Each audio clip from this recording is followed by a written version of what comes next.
Hi guys, and welcome back to another vlog. Thank you for coming back and watching my vlogs. If you are an old subscriber, and if you are new here, welcome. And I am Sophie and I run the travel blog Sophie's Suitcase. Now this video is a little bit different to normal. I'm going to be speaking to camera more or less the whole time, minus a few bits of footage that I will drop in every now and again. But I've had so many questions since I got back from my recent trip to Portugal the other week that I wanted to do a little video that kind of encapsulates everything that I've been sending to every single odd person here and there across Instagram and Facebook and wherever, about kind of how I managed all of the restrictions and guidelines that there are at the moment with the red, green and amber countries, and the guidelines that exist with those wherever the country you're going to sits within those. So I just thought it would be a better idea to kind of wrap it up all in one video because I'm forgetting who I've sent the different information to. So yeah, without me waffling on too much, that is what this video is going to be. So I went to Portugal back at the end of July this year and I was there for 10 days. Spent 2 days in Lisbon and then went to Ericeira, further up north, about an hour from Lisbon, to go to a surf camp. You can see all the vlogs from those trips up here or down here if you want to have a little look at what we got up to. I was there with Sandy and we just had the best time. But obviously because of the travel restrictions that still exist at the moment, a lot of people had questions, and both while I was there and since I got back, people have been asking me kind of what tests I needed to do, where I got the tests from, how much they cost, if the country is on an amber list, do I need to quarantine, all this jazz. Now the thing that I need to say up front is that this is just my experience, and if you have any kind of questions or anything that I won't be able to answer in this video, please do go to the gov.uk website where you will find all of the relevant information that you need, and that information is updated, I believe, on a daily basis or whenever they release new lists including the countries. So please go to that, because obviously the minute this video gets released things may change and I can't be, well, I'm not responsible for your decisions later on. So please do make sure you go and check those as well. But this is my experience and I just wanted to share it with you. So I spent the 10 days before my trip being very careful and not self-isolating, but spending as little time with other people and in public places to ensure that I was going to be safe to be able to fly to Portugal at the end of July. Now that was a personal choice. I would recommend it if you have trips to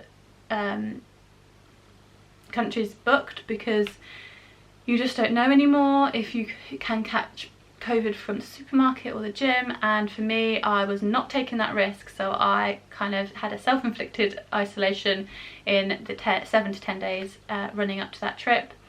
Then in terms of testing, in order to leave the UK and enter Portugal, I booked a PCR test with Boots, as in Boots the, what do you call it? The shop? Boots the shop, because I felt at the time that it was a lot safer for me to be able to go into Boots. They do an in-person physical PCR test. It's exactly the same as the kind of the drive-through PCR tests that you can do under the test and trace and that kind of thing. It's exactly the same, and then they do the test, they send it off for you, and then the test result comes back within 48 hours. That whole process worked really well for me. I think the test cost £98 as of July 2021, and that section of that process was great.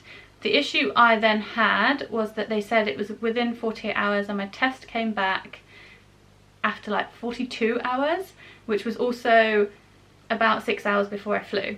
So my anxiety levels were going through the roof. I didn't know if I was going to be able to fly or not, because obviously I couldn't present a negative COVID test otherwise, and the night before the flight I was up until like midnight, 1 AM in the morning, looking at how I could get a potential emergency PCR test at Stansted Airport.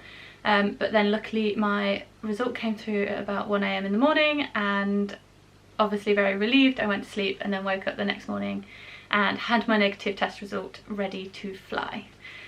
Other things that I had to show at Stansted Airport at the check-in desk was my double vaccination certificate, which I downloaded from the NHS app, and I believe you can also request for a printed off version, like a physical certificate, but I believe it does take like a week to come, so make sure you order that in advance. It was so the vaccination certificate, my negative COVID test, and my Portuguese, because I was flying to Portugal, my Portuguese travel locator form, because they wanted to be able to see that before I boarded my flight. I was then given a small slip of paper. I was flying with Ryanair and they gave me a small slip of paper, which I think means that they had already checked all of these documents, so I didn't have to keep showing these documents as I went through the process in the airport. Then when I got to the gate, all I had to do was show them that white piece of paper, and they just let me walk straight through after a show of the passport as well. So that worked really well, and it was a super easy process. I did not print off any of these documents. I just had them saved on my phone, ready to go in my camera roll, and just had to show them on as we went through, check the check-in desk, and everything was fine, and we got on the plane. Then on the other side, when we landed in Portugal, when we got to passport control, I again had to show all 3 documents to passport control. The vaccination certificate, the Portuguese locator form, and also the negative COVID test. And again, that took a couple of minutes, and then we were free to go.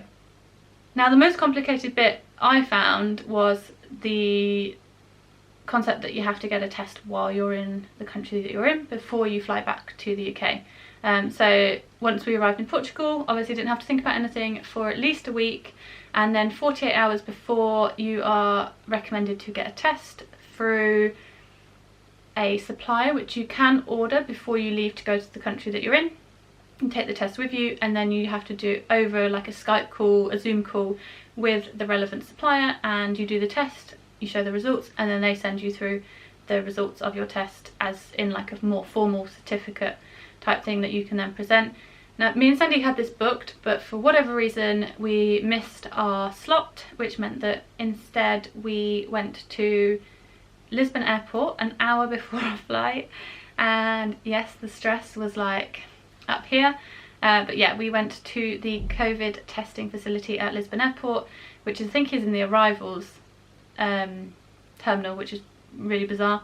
But yeah, we queued up for about half an hour, we went through, we paid €25 to have the test done, and then the test result came through within 30 minutes. So that was super quick. Obviously it came through as negative, and even though that was such an easy process and it was cheap, it was €25 to do that test, it was highly stressful, and if I was doing it again, which I am in a couple of weeks' time, I would not do that again, because I would probably prefer a more stress-free, more in advance way of doing it. And so I think for the next trip I go on, I'll be taking the test with me and doing the meeting that I was meant to do on this trip.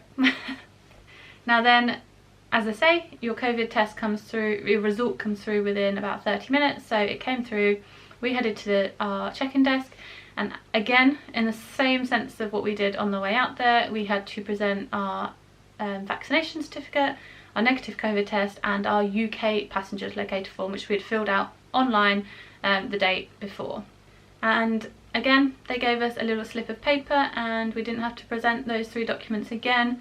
And yeah, and then at passport control in the UK, we had to do all of that again, show all of those 3 documents at the UK border, and then it was on to part, can't even put fingers up, 3 of our travel experience. We were returning from an amber country to the UK, which in normal circumstances, as per the advice on the gov.uk website, would have meant we would have had to have isolated for 10 days and then done a day 2 and a day 8 test, unless we wanted to pay extra for a day 5 test as well, which is also called test to release. But because both me and Sandy are double vaccinated, we did not have to quarantine at all when we arrived back in the UK, and instead we just had to do a day 2 test, which I ordered through Cured, I think is how you pronounce it, cured, and it was about £70. I will check this and pop it below. I'll put all the prices and where we got all the tests from below. But it was about £70. It arrived literally the day that I got back from Portugal.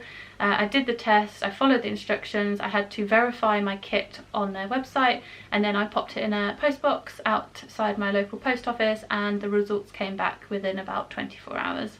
And that was super easy, and again, it was negative.